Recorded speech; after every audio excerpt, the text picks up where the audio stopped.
κύριος Γανός, παρακαλώ.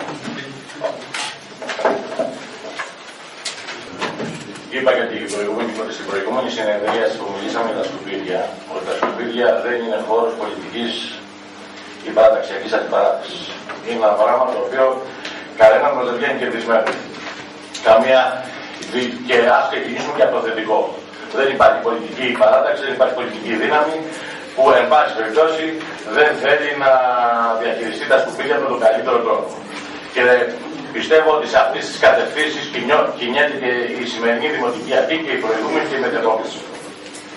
Όπως είπε και ο κύριος Γεωργόπουλος, ως επικεφαλής παράταξης, εμείς ερχόμαστε θετικά προς την ψήφιση ενός μπούσουλα που λέγεται κανονισμός καθαριότητος, διότι και εμείς ως παράταξη θα έφερναμε έναν κανονισμό καθαριότητος, τον οποίο θα ζητούσαμε από τις πολιτικές δυνάμεις να τον ψηφίσουν και να τον στηρίξουν. Εν πάση περιπτώσει, εάν μπούμε λοιπόν όμως, η διαφορά ποια είναι, αν μπούμε στον κανονισμό γενικά, όπως μας δόθηκε στα χέρια, και ειδικά από τις πρώτες μέρες με λατινικές έτσι,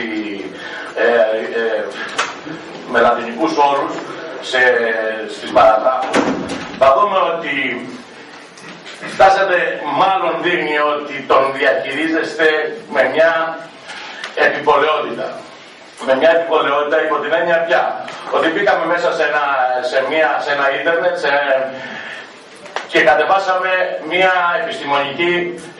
έναν επιστημονικό κανονισμό, τον οποίο δεν είναι ο μοναδικός, είναι και άλλοι.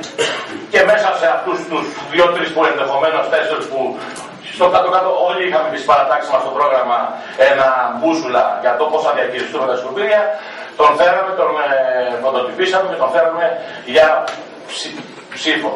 Και δείχνει μέσα ότι μόνο από την ορολογία που χρησιμοποιεί, μιλάει για βιομηχανίες, μιλάει για πανεπιστήμια, μιλάει για νοσοκομεία, θεραπευτήρια, χειρουργία. Κατά τα άλλα είναι του Δήμου Ερμενίδας. Διότι ξέρετε πολύ καλά, ούτε χειρουργία έχουμε τέτοια, ούτε θεραπευτήρια τέτοια έχουμε, ούτε πανεπιστήμια έχουμε στον Δήμο Ερμενίδας. Και έχουμε και παραλαμβανόμενες παραγράφους, δηλαδή δεν έχουμε σβήσει και μερικά πράγματα τα οποία παραλαμβάνονται άθρο με άθρο τα ίδια και τα ίδια. Δεν θα παραλείψω βέβαια και το γεγονός, για να δείξω την επιπολαιότητα, μάλλον την επιπολαιότητα εξαιρουμένου του κ. Δημάρχου, ο οποίος το θέμα το ζει, το γνωρίζει, το έχει δουλέψει με τη λάθος πολιτική που έχει ακολουθήσει ή για άλλους τη σωστή πολιτική. Δεν θα παραλείψω ότι εγώ ως παλιός δημοτικός σύμβουλος σε Δήμο περίμενα σήμερα, και εκεί θα απαντήσω και μέσω στον κύριο Σπανό που ζητάει ποινές για τον Δήμο. Υπάρχουν ποινές για τον Δήμο. Υπάρχουν στον αντιδήμαρχο καθαριότητος ποινές.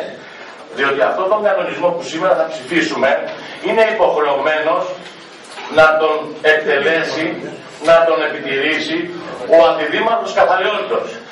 Από τις 5 η ώρα που ξεκίνησε η συνεδρία στις 8 και 10, ο αντιδήμαρχος καθαριότητος, ο οποίος για το α, β, ό,τι συμβεί αύριο στο Δήμο, λάθος, καταγγελία, παρανομία, διώκεται από τον νόμο, τον τρέχουν στον εισαγγελέα, ακόμα δεν έχει ακουστεί. Δεν έχει ακουστεί δηλαδή σήμερα ο κανονισμός του. Δεν θέλω να υποβαθμίσω το φίλο τον κύριο Μέμο, τον κύριο Ντούβαλη. Νομίζω ότι στον δρόμο του σκουπιδιού κάτω των απορριμμάτων δίνει τη μάχη του. Αλλά βλέπετε, αυτά είναι πλέον ανήκουν στην παλιά σχολή. Δεν φτάνει να είσαι αντιδήμαρχος και να δίνει μόνο τη μάχη στον δρόμο. Θέλει πολλά πράγματα. Λοιπόν, και αύριο αυτόν θα εγκαλέσουν. Και μπορεί να μην του φτάσουν ούτε καν οι αντιμιστίες μιας πενταετίας για να πληρώσει τις οποιασδήποτε νομικές έτσι καταστάσεις μπορούν να του συμβούν. Από εκεί και πέρα θα ψηφίσω και εγώ εκείνα τα άθρα τα οποία πιστεύω ότι γράφτηκαν για να μπει ένας μπούσουλας. Και εδώ είμαστε πάλι και σε ένα χρόνο και σε 2 χρόνια, εάν τα πράγματα έχουν προχωρήσει όπως λέει ο κύριος Δήμαρχος, παρότι δεν απάντησε στην ερώτηση ξεκάθαρα ότι αυτός ο κανονισμός εν πάση περιπτώσει πόσο θα στοιχήσει για να υλοποιηθεί στο Δήμο. Εκεί δεν τον έχει προϋπολογίσει και γιατί είναι και άγνωστο το νούμερο. Διαφωνώντας βέβαια, πρώτον στα πρόστιμα. Όχι γιατί είναι τα πρόστιμα βαριά, ή μεγάλα ή μικρά. Δεν παίρνω σε αυτή τη λογική. Διότι απλά γιατί μπήκανε χωρίς να έχουμε την δυνατότητα να υλοποιήσουμε αυτή τη μεθοδολογία. Γιατί δεν έχουμε, διότι δεν υπάρχει τρόπος. Αν εξαιρέσουμε κάποιες ακραίες περιπτώσεις, μπορεί να συμβεί από ένα κατάστημα ή από μια μικροβιοτεχνία. Ναι, θα τελειώνω, κύριε Πρόεδρε. Θα μιλήσω όλη τη μέρα. Εντάξει. Λοιπόν, που εκεί μπορεί να έρθει η αστυνομία να καταγράψει το συμβάν. Τα υπόλοιπα που αφορούν τους πολίτες και αυτά είναι πάρα πολύ δύσκολο και η νομοθεσία δεν μπορεί κανένας πολίτης να ελέγχει πολίτη. Κανένας δημοτικός σύμβουλος δεν μπορεί να ελέγξει πολίτη, ούτε καν ο αντιδήμαρχος. Λοιπόν, και γι' αυτό θα το δούμε και στον προϋπολογισμό του 2015 και του 2016. Θα δείτε ποια πρόστιμα θα έχουμε βεβαιωθεί από αυτόν τον κωδικό.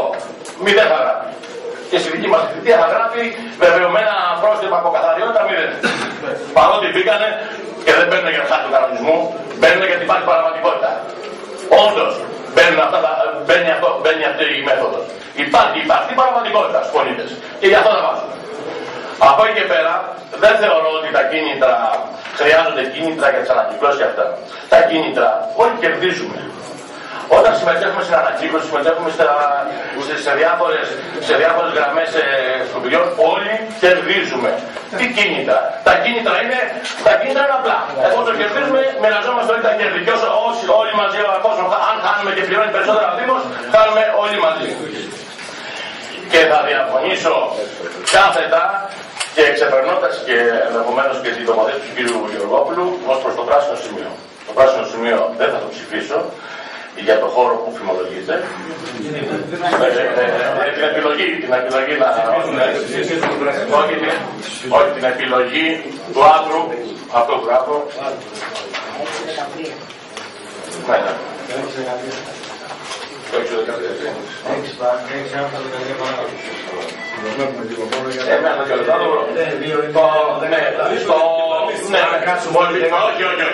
Θα προτέξω και πέρα και εκεί μπορώ εγώ εκ μέρους μου ως Δημοτικός Σύμβουλος να θεωρώ και η παράταξή μου ως υποχρέωση, εάν θέλουμε κάποια τέτοια εναλλακτική λύση, την εναλλακτική λύση, να όλες μαζί οι παρατάξεις μπορούμε να βρούμε εκείνον τον δημοτικό χώρο σε έναν ορεινό όγκο που έχει τουλάχιστον ο Δήμος μας, σε ένα ορεινό σημείο, χωρίς να υποβαθμίζουμε επιχειρήσεις, χωρίς να υποβαθμίζουμε αξίες οικοπαίδων, χωρίς να υποβαθμίζουμε εισόδους και αστικούς οικισμούς τέτοιου μεγέθους, να επιλέξουμε όλοι μαζί και να συμφωνήσουμε σε ένα τέτοιο συγκεκριμένο σημείο, όπου όμως η δραστηριότητα αυτής της τέτοιας θα την έχουμε ως Δήμος και όχι ως ιδιώτης. Διότι σωστά παρατήρησε και ο κύριος Πουλής και ο κύριος Λιμπερόπουλος ότι οι ιδιώτες πάντα θα έχουν τη δυνατότητα να μεταφέρουν σκουπίδια από άλλους δήμους για να κάνουν τη δουλειά τους. Σας πληροφορώ 4 χρόνια που ήμουν δημοτικός σύμβουλος στην Ερμιώνη, η εταιρεία που έκανε αποκομιδή σκουπιδιών έφερνε πολλά σκουπίδια από την περιοχή του Ναυπλίου στο Κρόθι και τα έκαιγε από τους άλλους δήμους. Και το ξέρουν και μερικοί που είναι εδώ μέσα. Ευχαριστώ πολύ. Ευχαριστούμε τον κύριο Βανώση. Ο κύριος Παραβάνης.